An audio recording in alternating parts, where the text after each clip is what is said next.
दोस्तों एक बार फिर स्वागत है आपके अपने इस YouTube चैनल ज्ञान का अड्डा पर। दोस्तों मैं हूं मनोज चौधरी और आप पढ़ रहे हैं ज्ञान का अड्डा YouTube चैनल की बहुत इंपॉर्टेंट क्लास। इस क्लास में आपको नियमित रूप से जो चर्चित विषय हैं उसके बारे में और जो ट्रेडिशनल जो टॉपिक होते हैं उनके बारे में आप लोगों के साथ हम डिस्कस करते हैं और आप लोगों को नियमित रूप से एक टॉपिक के ऊपर हम आप लोगों को जानकारियां देते हैं। दोस्तों मैं हूं मनोज चौधरी और ज्ञान का अड्डा यूट्यूब चैनल राजस्थान के कई लाखों विद्यार्थियों का भरोसेमंद यूट्यूब चैनल है जिस पर सभी एग्जाम की तैयारी करवाई जाती है। आप किसी भी एग्जाम की तैयारी कर रहे हैं या फिर आप कुछ भी कर रहे हैं तो हमारे चैनल पर नियमित रूप से ये जो क्लासेज होती है ये नियमित रूप से आप अटेंड अवश्य करें। चलिए स्टार्ट करते हैं। आज का जो अपना टॉपिक होगा वो है अनैतिक व्यापार रोकथाम अधिनियम।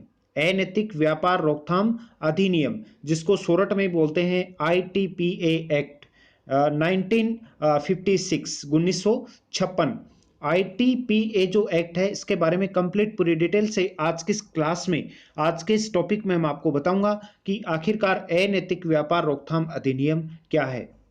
दोस्तों यह जो अधिनियम है यह अधिनियम व्यावसायिक यौन उत्पीड़न यानी कि वेश्यावृत्ति के उद्देश्य से किए जाने वाले व्यापार की रोकथाम और इससे सुरक्षा प्रदान करता है। कंप्लीट पूरी डिटेल से आप इसमें पढ़ेंगे क्योंकि इसका आपको नॉलेज होना बहुत जरूरी है कि आखिरकार अनैतिक व्यापार रोकथाम अधिनियम होता क्या है। वेश्यावृत्ति करने या उसके लिए फुसलाने याचना करने के संबंध में दोषी महिला को उसके मानसिक तथा शारीरिक स्थिति के आधार पर न्यायालय उसको सुधार संस्थान में भी भेजने का आदेश दे सकती है। क्योंकि न्यायालय उनको आदेश दे सकती है कि इसको जो न्यायालय जो है इसको सुधार जो गृह है अर्थात इनको जो जुडिशल होती है उसमें भी भेज सकती है उनको सुधार करने के लिए। अनैतिक व्यापार निवारण अधिनियम के तहत बाल और महिला विशेष जो है वो इसमें निम्नलिखित कार्य अपराध की श्रेणी में आते हैं। देखिए कौन कौन से कार्य आते हैं अपराध की श्रेणी में। यदि कोई व्यक्ति किसी बच्चे या नाबालिग द्वारा की गई वेश्यावृत्ति की कमाई पर रहता है तो ऐसे व्यक्ति को कम से कम 7 साल वो अधिक से अधिक 10 साल की सजा हो सकती है। मतलब उस एक्ट में ITPA एक्ट 1956 में क्लियर बताया गया है कि यदि कोई व्यक्ति यदि 7 साल से यदि कोई व्यक्ति जो है ये किसी बच्चे या नाबालिग द्वारा की गई वेश्यावृत्ति की कमाई पर निर्भर रहता है उसकी कमाई खाता है तो उस व्यक्ति को कम से कम 7 साल की सजा और अधिक से अधिक 10 साल की जो है ये जेल हो सकती है। इसी के अंतर्गत धारा 366 कै धारा 366 कै क्या कहती है। देखिए इन धाराओं का भी आपको नॉलेज होना बहुत जरूरी है। धारा 366 कै ये कहती है कि 18 साल से कम उम्र की लड़की को गैर कानूनी संभोग के लिए फुसलाना। यदि कोई व्यक्ति किसी 16 साल से कम उम्र की लड़की को फुसलाता है या किसी स्थल से जाने या कोई कार्य करवाने के लिए यह जानते हुए कि उसके साथ अन्य व्यक्ति द्वारा गैर कानूनी संभोग किया जाएगा या उसके लिए मजबूर किया जाएगा तो ऐसे व्यक्ति को 10 साल तक की जेल और जुर्माने से दंडित किया जाएगा। इसमें क्लियर लिखा हुआ है धारा 366 कै में क्लियर लिखा हुआ है कि यदि 18 साल से कम एज की कोई भी गर्ल्स है कोई भी लड़की है तो उसके साथ में यदि कोई भी गलत चीजें करेगा तो उसको 10 साल की जेल और जुर्माना जो है इससे दंडित किया जाएगा। नेक्स्ट आगे देखिए धारा 366 कै धारा 366 कै मैं आपको कंप्लीट पूरी डिटेल से बताऊंगा आज किस क्लास में क्योंकि हमारा जो इरादा है ये हमारी जो मुहिम है इसीलिए है कि हर एक भारतीय को इन चीज़ों का नॉलेज होना बहुत ज़रूरी है। खास करके महिला वर्ग को इन चीज़ों का नॉलेज होना बहुत ज़रूरी है जिससे वो अपनी सुरक्षा सुनिश्चित कर सके। क्योंकि हर भारतीय का हर एक महिला हर एक बहन का जो सुरक्षा है उनका उत्तरदायित्व बनता है हम सबका कि हम उनको सुरक्षा प्रदान करें।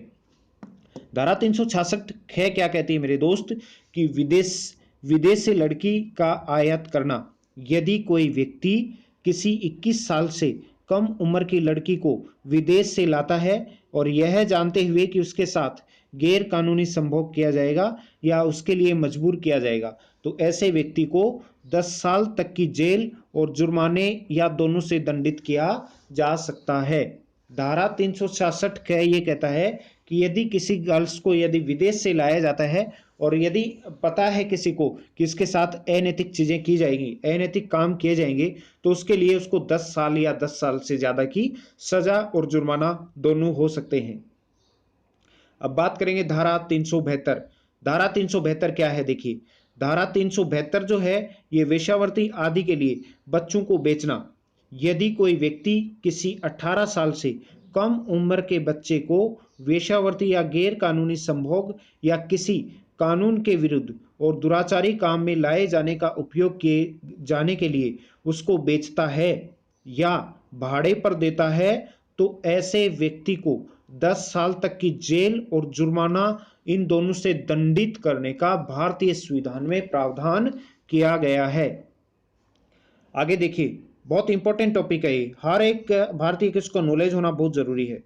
यदि कोई व्यक्ति किसी 18 साल से कम उम्र की लड़की को किसी वेश्या या किसी व्यक्ति को जो वेश्यागृह चलाता है या उसका प्रबंध करता है उसको बेचता है या भाड़े पर देता है, तो यह माना जाएगा कि उस व्यक्ति ने लड़की को वेश्यावृत्ति के लिए बेचा है, जब तक कि उसके विपरीत साबित न हो जाए। इसमें धारा 366 और धारा 372। धारा 366 के दो रूप थे, इसमें कै और ख आपने पढ़ा। धारा 372 जो है इसमें ये कहता है, धारा 372 ये कहती है कि आप किसी भी व्यक्ति के साथ कोई भी गलत सौदा नहीं कर सकते, उसको खरीद फरोख्त नहीं कर सकते। अब आगे देखिए कौन सी धारा आती है? धारा 373, वेश्यावृत्ति आदि के लिए बच्चों को खरीदना। यदि कोई व्यक्ति किसी 18 साल से कम उम्र के बच्चे को वेश्यावृत्ति या गैर कानूनी संभोग या किसी कानून के विरुद्ध और दुराचरणीय काम के में लाए जाने या उपयोग किए जाने के लिए उसको खरीदता है या भाड़े पर देता है, तो ऐसे व्यक्ति को 10 साल की जेल या जुर्माने का भी प्रावधान किया गया है और उसको दंडित किया जा सकता है। आगे देखिए, आप इसके नोट्स भी बना सकते हैं। वैसे ये इंफॉर्मेशन है कि इसका नॉलेज होना बहुत जरूरी है हर एक भारतीय को। यही पर्पज है मेरा आप लोगों के साथ आज का ये टॉपिक लेने का। विशेष पुलिस अधिकारी बिना वारंट के किसी स्थान की तलाशी तब ले सकते हैं जब उनके साथ उस स्थान के 2 या 2 से अधिक सम्मानित व्यक्तियों, जिनमें कम से कम एक महिला भी साथ हो। वहां पर मिलने वाले व्यक्तियों को मजिस्ट्रेट के सामने पेश किया जाएगा। ऐसे व्यक्तियों की आयु, लैंगिक शोषण व यौन संबंधी बीमारियों की जानकारी के लिए चिकित्सीय जांच भी जो है ये कराई जाएगी, उनका मेडिकल टेस्ट करवाया जाएगा। तलाशी के तहत संबंधित स्थानों पर मिलने वाली महिलाओं या लड़कियों से महिला पुलिस अधिकारी ही पूछताछ कर सकती है। यदि मजिस्ट्रेट को किसी पुलिस अधिकारी या राज्य सरकार द्वारा नियुक्त किसी व्यक्ति से सूचना मिलती है कि कोई व्यक्ति जो है ये अनैतिक या वेश्यावृत्ति का जो कारोबार है वो कर रहे हैं, तो उसके लिए प्रतिबंधित कर सकते हैं या करता है, तो पुलिस अधिकारी जो कि इंस्पेक्टर श्रेणी से उच्च का होगा उस स्थान की तलाशी लेने और वहां मिलने वाले लोगों को उनके सामने पेश करने को कह सकता है।